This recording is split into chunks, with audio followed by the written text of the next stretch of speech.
ನಟ ಆರೋಪಿ ದರ್ಶನ್ ಅವರ ಪ್ರಕರಣಕ್ಕೆ ಸಂಬಂಧಪಟ್ಟಂತೆ ಯಾವುದು ನಟ ದರ್ಶನ್ ಅವರ ಪ್ರಕರಣಕ್ಕೆ ಅವರು ಈಗ ಸಂಬಂಧ ಟ್ರೀಟ್ಮೆಂಟ್ ತಗೋಬೇಕು ಅಂತ ಹೇಳಿ ಅವರು ಬೇಲ್ನಲ್ಲಿ ಇದ್ದಾರೆ. ಬೇಲ್ ಕೊಟ್ಟಿದೆ ಕೋರ್ಟು. 3 ತಿಂಗಳು ಬೇಲ್ ಕೊಟ್ಟಿದ್ದಾರೆ. ಆ ಟ್ರೀಟ್ಮೆಂಟ್ ತೊಗೊಂಡಾದ್ಮೇಲೆ 3 ತಿಂಗಳಾದ್ಮೇಲೆ ಅವ್ರು ವಾಪಸ್ ಹೋಗಬೇಕಾಗತ್ತೆ. ಅದಕ್ಕೆ ಮುಂದುವರಿದು ಏನಾದರೂ ಅವ್ರಿಗೆ ಮತ್ತೆ ಬೇಲ್ ಕೇಳ್ತಾರೆ ಗೊತ್ತಿಲ್ಲ. ನಾವು ಅದನ್ನು ಅಪೀಲ್ ಮಾಡಿ ಕೊಡಬಾರ್ದು ಅವ್ರಿಗೆ ಬೇಲ್ ಅಂತ ಹೇಳಿ ಹೈಕೋರ್ಟ್ ಸುಪ್ರೀಂ ಕೋರ್ಟಿಗೆ ಹಾಕ್ತಕ್ಕಂಥ ಪ್ರಕ್ರಿಯೆಯೂ ಕೂಡ ನಡೆದಿದೆ. ಅಡಿಷನಲ್ ಚಾರ್ಜ್ ಶೀಟ್ ಯಾವಾಗ ಸಲ್ಲಿಕೆ ಆಗುತ್ತೆ ಸರ್? ಅದು ಕರ್ನಾಟಕದಾದ್ಯಂತ ಈ ಡಿಜಿಟಲ್ ಅರೆಸ್ಟ್ ಅಂತ ಅಂದ್ಬಿಟ್ಟು ಸ್ಕ್ಯಾಮ್ ಶುರು ಆಗ್ತಾ ಇದೆ. ಅಟ್ ಪ್ರೆಸೆಂಟ್ ಈಗ ಇಶ್ಯೂ ನಡೀತಿರೋದು ಅದು.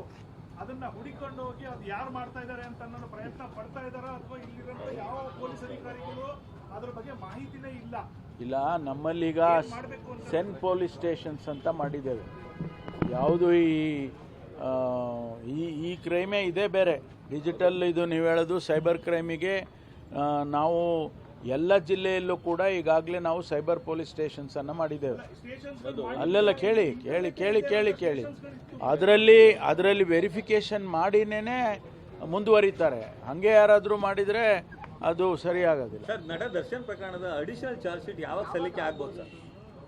ಇನ್ನೂ ಒಂದಷ್ಟು ಎವಿಡೆನ್ಸ್ಗಳೆಲ್ಲ ಕಲೆ ಹಾಕಬೇಕು ಅಂತೇಳಿ ಮಾಡ್ತಾ ಇದ್ದಾರೆ. ಅದಕ್ಕೆ ಇನ್ವೆಸ್ಟಿಗೇಷನ್ ಸಂಪೂರ್ಣ ಆದ ತಕ್ಷಣ ಮಾಡ್ತಾರೆ. Thank you.